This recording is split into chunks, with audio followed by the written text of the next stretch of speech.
Jaikant Kumar, welcome to paramedics. आइए हम लोग जानते हैं आज डीएचएस के बारे में कि डीएचएस प्रोसीजर क्या है, क्या ऑपरेशन होता है।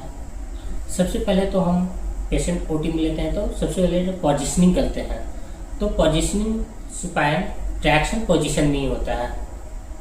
जो पोजीशन होने के बाद सीआर में से हम लोग रिडक्शन वगैरह देख लेंगे कि मेरा अलाइनमेंट है या नहीं है।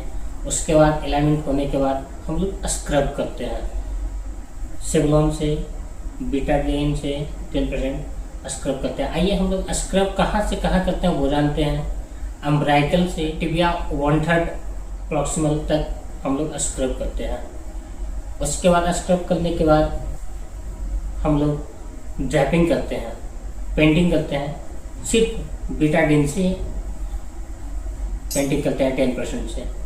उसके बाद हम लोग ड्रैपिंग करते हैं। ड्रैपिंग में पहला इंस्ट्रूमेंट हमको यूज होता है टॉवेल क्लिप। ये टॉवेल क्लिप के बारे में क्या हम जानते हैं। ये पॉइंटेड है, टॉवेल क्लिप है। इसके ड्रैपिंग होने के बाद हम लोग क्या करते हैं, आइए पहला स्टेप जानते हैं। पहली बात तो इंसिजन लेते हैं हम लोग जीटी लैटरल अप्रोच से हम लोग इंसिजन लेते हैं, जिसमें हम लोग ये पहला इंस्ट्रूमेंट है बीपी हैंडल के नाम जानते हैं, जिसको नाम है बीपी बार पार्कर हैंडल। बीपी हैंडल इसको नाइफ पीस में लगा के हम लोग लैटरल पोजीशन अप्रोच ही यूज करते हैं। इंसिजन लगाने के बाद उसके बाद हम लोग क्या करेंगे, फाइन टिश्यू कटिंग सीजर लेंगे, जिसको हम लोग फाइन से इसको टीएफएल सेपरेट करते हैं, काटते हैं। सेपरेट करने के बाद बड़ा आर्टी लेंगे, बड़ा आर्टी से उसको एंट्री पॉइंट की जगह पूरा पेरिस्टियम है उसको साइड हम करेंगे, जगह स्पेस बनाएंगे। उसके बाद हम लोग क्या करते हैं, इसको नाम है लैगनबैक रिट्रैक्टर। ये क्या करते हैं, जो हम टीएफएल काटते हैं एक ऊपर और एक नीचे लगा के हम लोग रिट्रैक्शन करते हैं, ताकि सर्जन के विजुअलाइजेशन अच्छा से हो, बोन अच्छा से दिखे, एक्सपोज अच्छा से हो। उसके बाद ये करने के बाद दो आदमी करके रिट्रैक्ट होल्ड करेगा। उसके बाद हम लोग क्या करेंगे, पेरिस्टियम लेते हैं, जो बोन के जस्ट ऊपर का लेयर है वो हम लोग सेपरेट करते हैं। ऐसे सेपरेट करने के बाद हम लोग डीएचएस के लिए प्रोसीजर आगे हम ले चलते हैं, क्या करना है क्या नहीं करना है। उसके बाद आइए हम देखते हैं गाइडवर होता है। ये गाइडवर और ये एंगल गाइड है। एंगल गाइड हम लोग यूज करते हैं, इसको बोलते हैं एंगल गाइड। ये दो फॉर्मेट में आता है, एक 130 आता है, एक 135 आता है। ये हम लोग देखते हैं कितना है, ये देखिए 135 है यहाँ पे।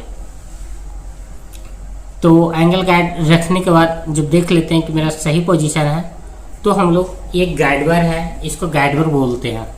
डीएचएस गाइडवर होता है, तो ये गाइडवर रहता है। ये हम लोग गाइडवर एंगल गाइड के थ्रू इंसर्ट करते हैं फीमर हेड में जीटी से।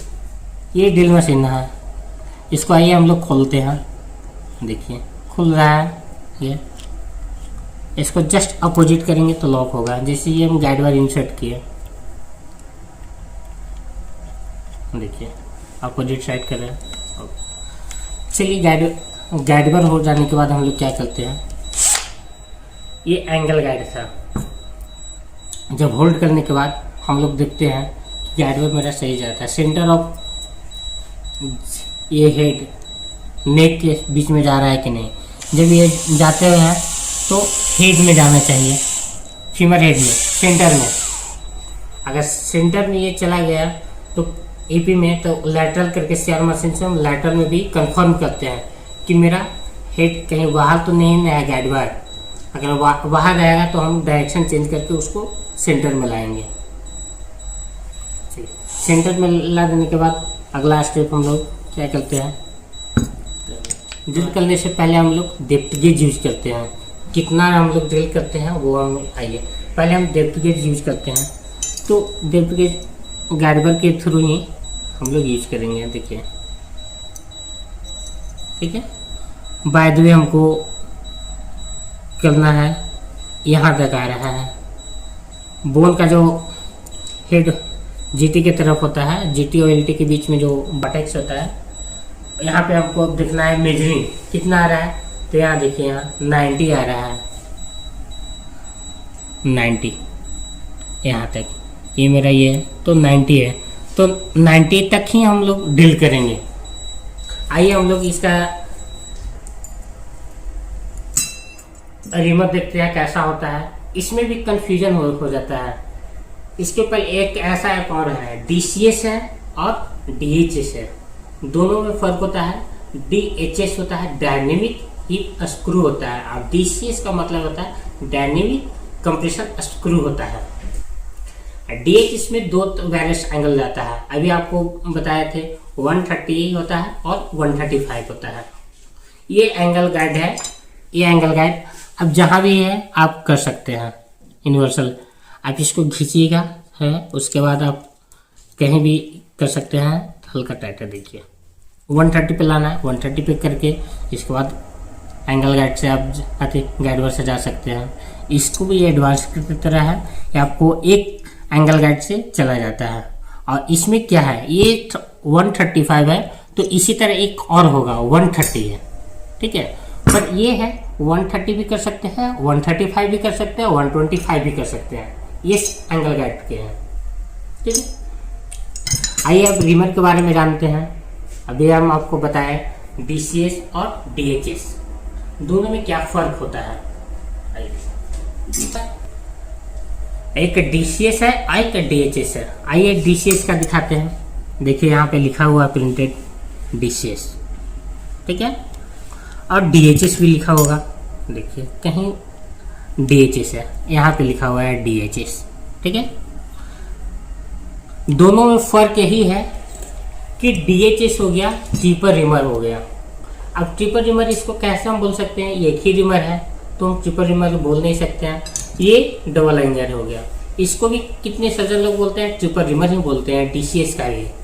तो आइए इसके बारे में क्यों सर्जन बोलते हैं DCS ट्रिपल रिमर, उसके बारे में भी हम बताते हैं। पहली बात हम DHS के बारे में बोलते हैं। देखिए पहला ये रिमर हो गया, यहाँ से यहाँ तक ही बोलते हैं पहला रिमर, ठीक है।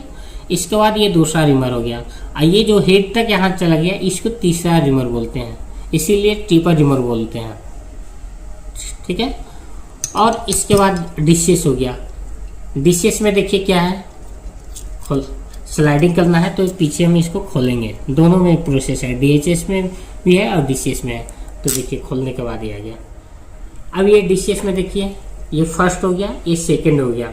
सर्जन इसलिए बोलते हैं कि हल्का सा देखिए यहाँ पे हल्का सा ज़्यादा ट्रिपल रिमर के लिए शेप दिया है, ठीक, ट्रिपल रिमर के लिए शेप दिया है, इसीलिए सर्जन कितने बोलते हैं कि ट्रिपल रिमर इसको भी बोलते हैं, पर हम लोग डबल रिमर ही बोलते हैं। अब देखिए उस पर बता रहे थे गाइड पर कि 90 है, तो 90 कैसे फिक्स किया जाता है, तो आइए इसमें भी DHS में दिखाएंगे 90। अब देखिए यहाँ पे 100 है, 90 है, ये 90 है, तो 90 पे हम लोग फिक्स करेंगे लाके, ठीक है। 90 पे इसको हम लॉक कर लेंगे, कस लेंगे। कसने के बाद अब हम लोग ड्रिल मशीन में लगा के देखिए लगा रहा है,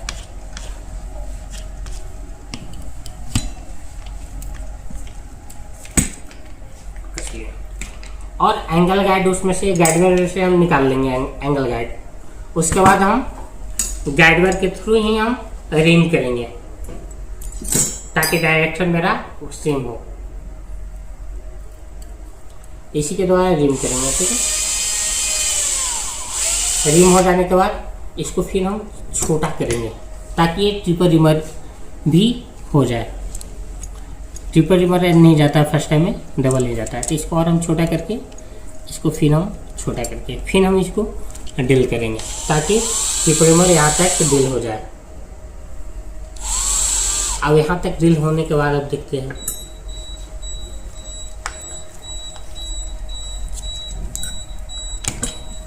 अब रिमर करने के बाद जैसा 90 आ गया, तो 90 के बाद हम लोग स्क्रू लगाते हैं, DHS स्क्रू बोलते हैं, DHS लेग स्क्रू बोलते हैं, DHS लेग्स स्क्रू बोलते हैं।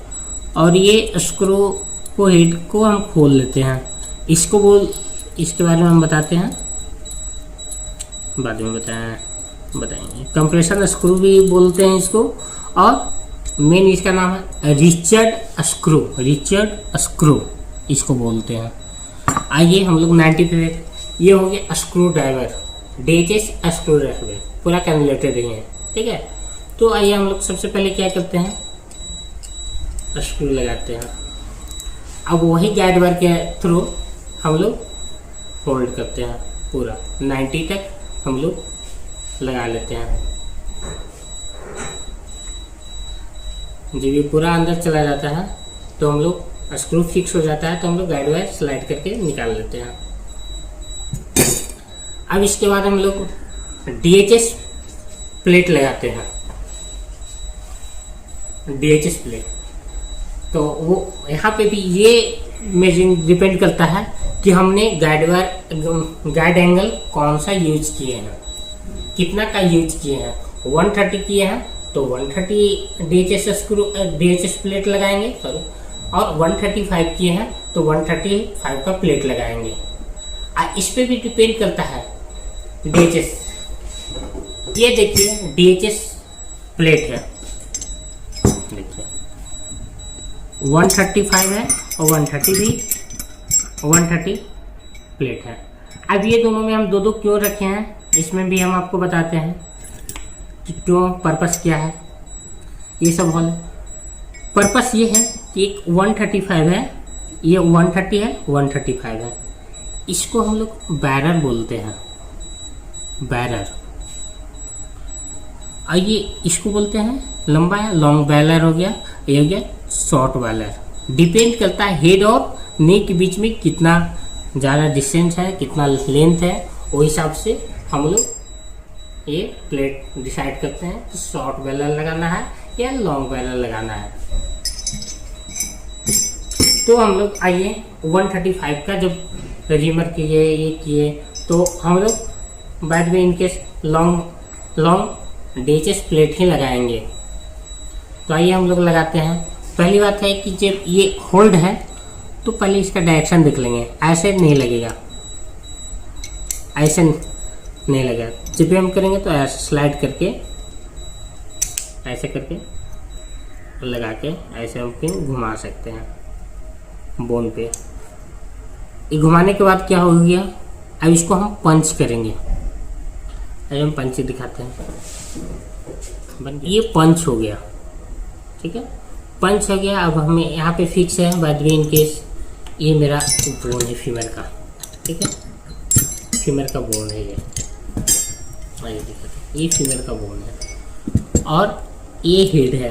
तो हेड में हम ये एक्स्ट्रू फिक्स होने के बाद यहाँ पे लॉक करने के बाद हम लोग क्या करेंगे, पंच है।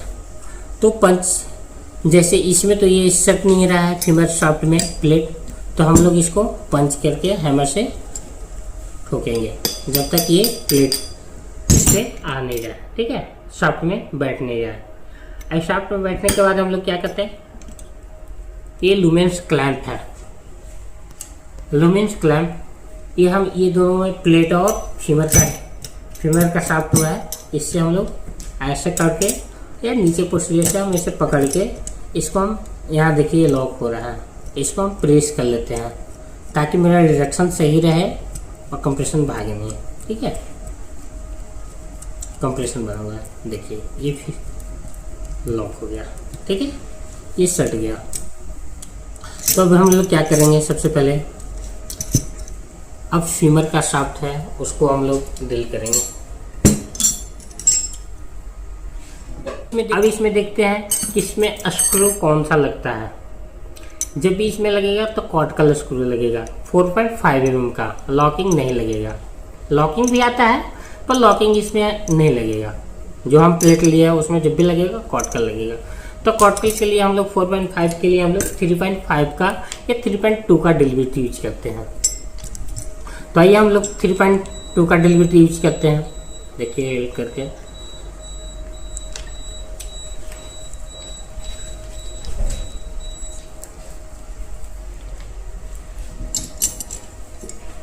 ये डिलविट हो गया, ये डिल स्लीव हो गया, पर ये हम छोटा लिए हुए हैं जो 2.7 का है। इसके वजह से ये जा नहीं रहा है। हम आपको बताते हैं, आपको दूसरा से स्लिप निकाल के बंद कर दो। इससे ट्रिपर रिमर से रिंग करने के बाद हम लोग क्या करते हैं, टैप करेंगे। ये बोन टैपर है, ठीक है। आइए हम लोग, ये टी हैंडल है, ये बोन टैपर है, ठीक है। 90 हम लोग बताया कि 90 किए थे, तो हम ये लॉक करेंगे। लॉक करने के लिए इसको हम आगे की ओर खींचेंगे, इसके बाद ये पॉइंटेड की जगह पे ही बैठाएंगे, इसके बाद ये छोड़ देंगे, ठीक है। अब उसके बाद गाइडवर के थ्रू ही हम लोग टैप करते हैं। देखिए ये टैप करते हैं अंदर, ठीक है। टैप हो जाने के बाद इसको निकाल लेते हैं। अब इसी की तरह हम ये DHS स्क्रू है, DHS स्क्रू हम लोग टाइट करते हैं। अब आइए हम दिखाते हैं, ये DHS का स्क्रू ड्राइवर है DHS का। देखिए इसको आइए हम लोग वोल्ट कैसे जानते हैं। देखिए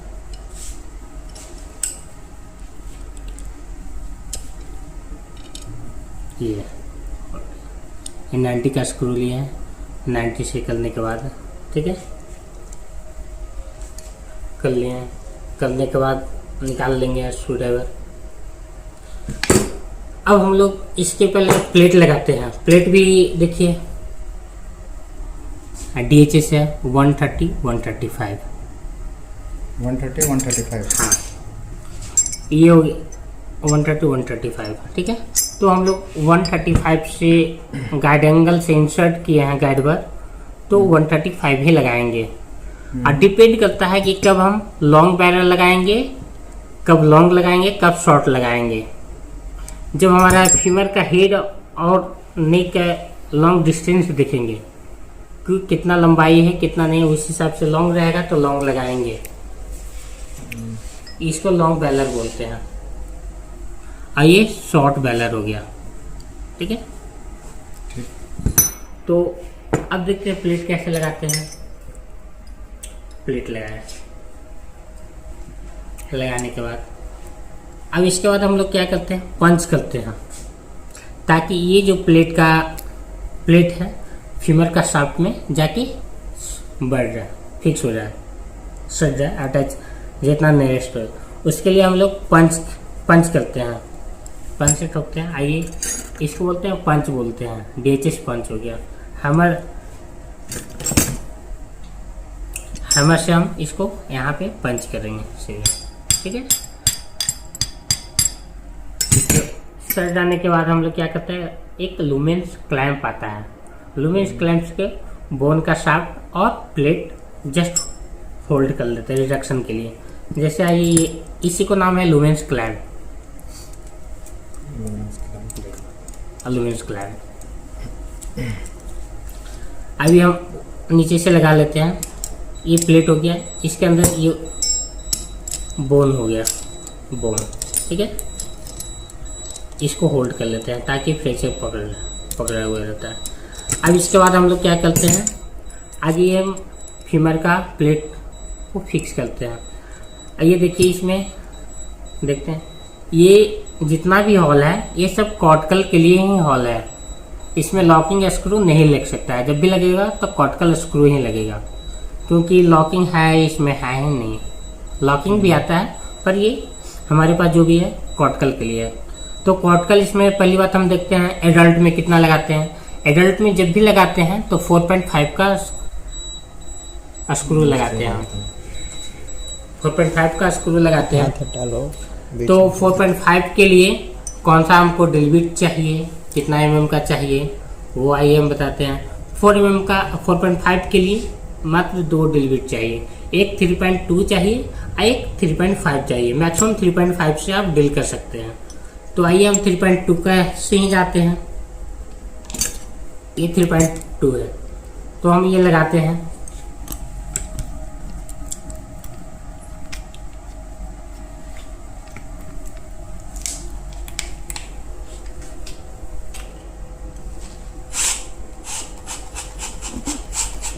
अब ये लगाने से पहले वहाँ पे बहुत सारा टिश्यू वगैरह होगा, ये होगा, तो हमको फील नहीं आएगा। उसके लिए हम लोग मैनुअली स्लीव यूज करते हैं। तो ये मैनुअल स्लीव है, सिंपल स्लीव। इसको क्या करेंगे, हॉल के सामने रखेंगे, फील करेंगे हाथ से, हॉल के सामने देखिए हॉल में है। और ये क्योंकि डायरेक्शन मेरा सीधा जाना चाहिए, लगाने के बाद हम लोग स्लीव से डील करेंगे। फीमर का सेकेंड कॉर्टेक्स ब्रेक करने के बाद हम लोग स्लीव निकाल लेंगे, डेल निकाल के स्लीव भी हटा लेंगे। अब हम लोग देखेंगे कि मेरा स्क्रू का साइज क्या आ रहा है, क्या नहीं आ रहा है। तो उसके लिए हम लोग डेप्थ मेजरिंग गॉज यूज करते हैं, ठीक है, डेप्थ गेज यूज करते हैं। ये देखिए डेप्थ गेज बोलते हैं, ठीक है। ये सब में नंबरिंग वगैरह है, देखिए नंबरिंग वगैरह। तो फिर जस्ट जहाँ पे हम ड्रिल किए हैं उसी थ्रू हम जाएंगे और फीमर का सेकेंड कॉर्टेक्स को जस्ट होल्ड करेंगे। और उसके बाद यहाँ जाएंगे, जो मेरा साइज आएगा उससे का अंक बड़ा ले सकते हैं। जैसे 32 आएगा तो हम 34 स्क्रू ले सकते हैं। एग्जैक्ट पर हल्का सा बड़ा होगा, पर एग्जैक्ट लेना है तो जैसे 34 आ रहा है तो 34 ही हम यूज करेंगे। जैसे यहाँ पे बाद में सेकेंड कॉर्टेक्स ब्रेक होने के बाद यहाँ पे 34 आएगा तो 34 ही स्क्रू लेंगे। अब 4.5 का स्क्रू के लिए हम लोग देखेंगे कितना स्क्रू ड्राइवर यूज करते हैं, कितना का नहीं यूज करते हैं। ये कॉटकल स्क्रू बोलते हैं, 4.5 का है, ठीक है। इसका डायमीटर होता है 4.5 mm का होता है। ये लेंथ हो गया, हम तो ऐसे ही लंबा उठा लिए हैं, पर हम लोग मेजरिंग किए थे 34, तो 34 का ही है। इसके लिए स्क्रू ड्राइवर आता है 4.5 का। आइए इसका नाम 4.5 का स्क्रू ड्राइवर, ठीक है। आइए देखते हैं इसमें होल्ड होता है या नहीं। देखिए हेड में होल्ड होता है कि नहीं, किए देखिए दम बैठ गया। देखिए आप देख सकते हैं घूम रहा होगा, घूम रहा है। देखिए मेरा ग्लव्स लॉक हो रहा है ना। इसको होल्ड कर लिया।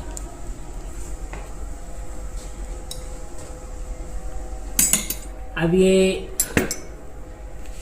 4 होल का प्लेट है, चारों होल्ड करने के बाद पूरा टाइट यूज नहीं करेंगे, उससे पूरा टाइट होल्ड नहीं करेंगे, सब फंसा के रख देंगे। और उसके बाद हम लोग कंप्रेशन स्क्रू, जिसको रिचेट स्क्रू बोलते हैं, ये इसको हम लॉक कर लेंगे। देखिए बाद में इतना मेरा DCS स्क्रू आ रहा है, तो इसमें हम ये डाल के इसको लॉक कर लेंगे। इसको कंप्रेशन स्क्रू भी बोलते हैं। इसके लिए भी 4.5 का स्क्रू ड्राइवर आता है, टाइट हो जाएगा 4.5 स्क्रू के द्वारा।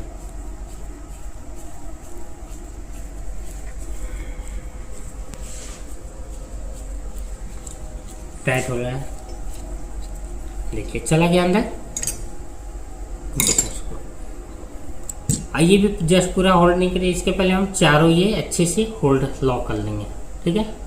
लॉक करने के बाद ये पूरा टाइट कर लेंगे।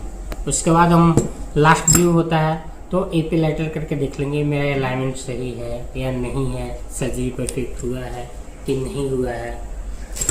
अब आइए हम लोग क्या करते हैं, उसको उंड को जो हम लोग इंसिजन लगाया है, ये लगाया, उसको अच्छे से हम लोग वॉश कर लेते हैं।